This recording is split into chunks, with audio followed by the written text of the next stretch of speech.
If you've ever heard someone toss around the words rules, skills, hooks, and MCP while talking about AI, and you just nodded along like you knew what they meant but actually didn't, then this video is for you. Here's the thing nobody's telling you. Most people using AI coding tools right now are maybe using one of these four things. It's usually rules, which means they're missing out on a lot of capability that actually makes these tools agentic. And it's not your fault. Even Anthropic's own docs have a dedicated page just for how do these things differ from each other, because the confusion is that common. In the next 10 minutes or so, I'm going to give you the cleanest mental model I've found, the one decision framework you actually need, and the most expensive mistake almost everyone makes when setting these up. Let's jump right into it.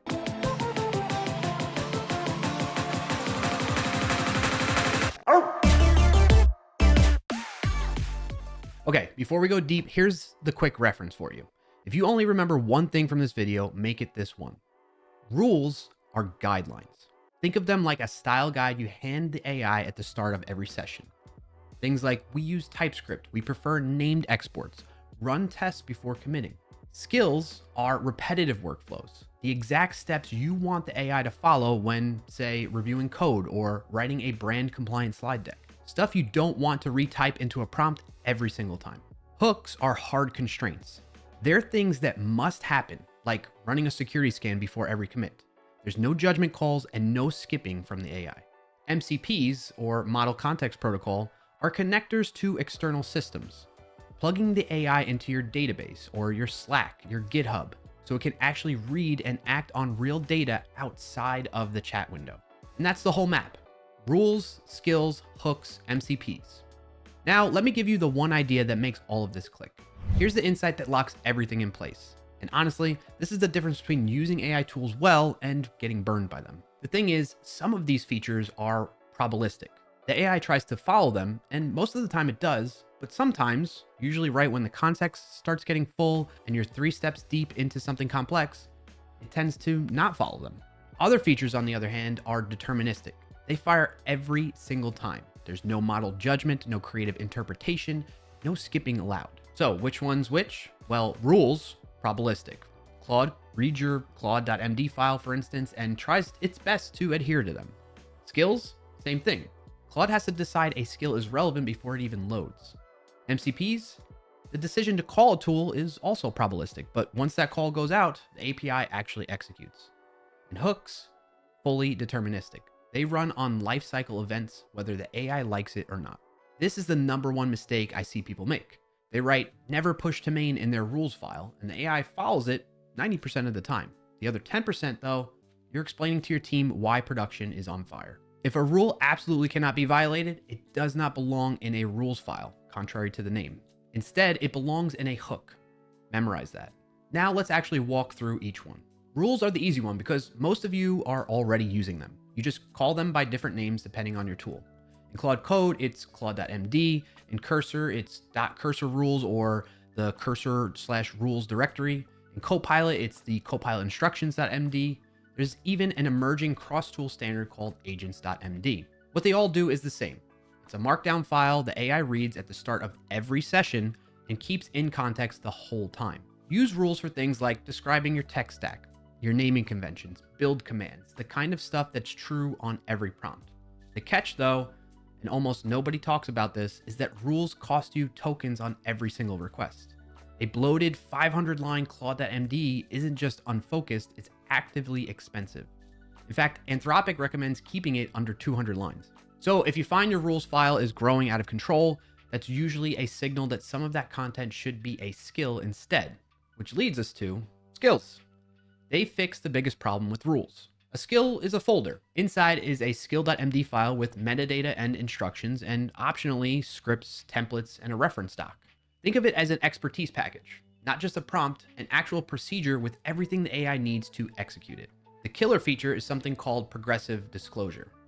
At session start, only the skill's name and a short description loads into the context. The full instructions only enter context when the AI decides the skill is relevant. Translation, you can have 100 skills installed and pay basically 0 token cost until one is actually triggered. That is a huge deal compared to rules. Use skills for repeatable workflows. The classic example, code review. You don't want to type check for missing error handling, or check for n+1 queries every single time into your prompts. You write that once as a skill, name it code review, and from then on, you just say, review this PR, and the AI pulls in your exact playbook. Same idea for deployment checklists, brand compliant content, internal database query patterns, anything where you'd otherwise paste the same prompt over and over again. Okay, on to MCP. This is the one that sounds the most intimidating, is actually the most straightforward. MCP stands for Model Context Protocol.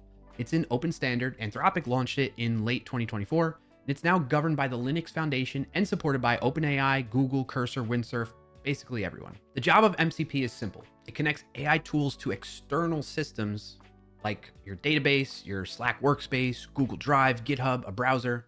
If you want the AI to read or write data somewhere outside of the chat window, you need MCP. The way to think about it, before MCP, every AI app needed custom code to talk to every tool. With 10 AI tools and 10 data sources, that's 100 different integrations. MCP collapses that. Build one MCP server for, say, your Postgres database, and any MCP compliant AI client can use it now. Now here's the nuance some videos skip. MCPs give the AI the ability to do something. A skill teaches the AI how to do it well. Here's a concrete example. An MCP server connects Claude to your Postgres database. That gives it the ability to query. But without a skill that documents your schema and your query patterns, it could write bad queries. The MCP and the skill work together. They're not alternatives. All right, last one now. Hooks. A hook is a script. It could be a shell command, an HTTP endpoint, a quick prompt to a fast model. It fires automatically on a lifecycle event. Some example of those lifecycle events are before a tool runs, after a tool runs, when you submit a prompt, or when the session ends. The defining property and the reason hooks exist at all is that they are deterministic. They run every time, no AI judgment in the loop. This is where you put the things that must happen. Auto formatting on every file edit, it's a hook. Blocking dangerous commands like RMRF or force pushes to main, also a hook. Triggering a security scan after the AI finishes writing code, that's the textbook hook use case. Hooks are how you turn polite suggestions into enforced rules. Please run tests in your Claude.md is a hope.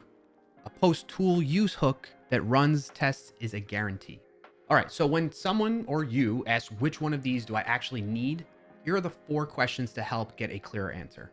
Question 1, must it never be violated? If yes, you need a hook. Again, security checks, never push to main, blocking destructive commands, anything where if it only works 90% of the time is a disaster. Question number 2, does it require connecting to an external system? If yes, MCP. Think again, your database, Slack, GitHub, Google Drive, anything outside the chat. Question 3, is it a multi-step procedure or specialized knowledge you'll reuse? If so, it's a skill. Code review, deployment, brand guidelines, database query patterns. Question 4, is it general guiding principles like style, conventions, project info? That's your rules file. Claude.md, cursor rules, agents.md, whatever your tool calls it, it's a rule. That's the whole framework. 4 questions in that order.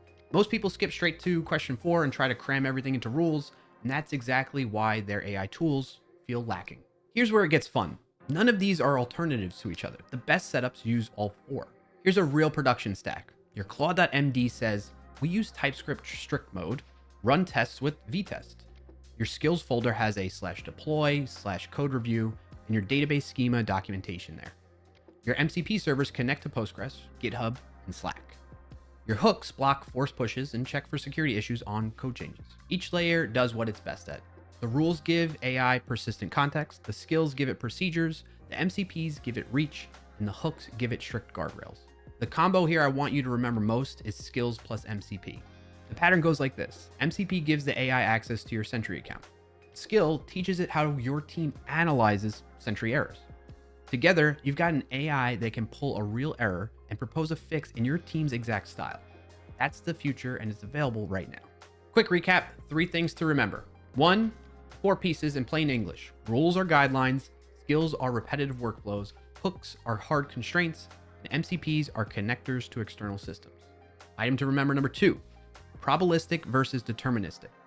Rules and skills are suggestions the AI tries to follow. Hooks are guaranteed. If something must never be violated, it goes in a hook, not a rules file.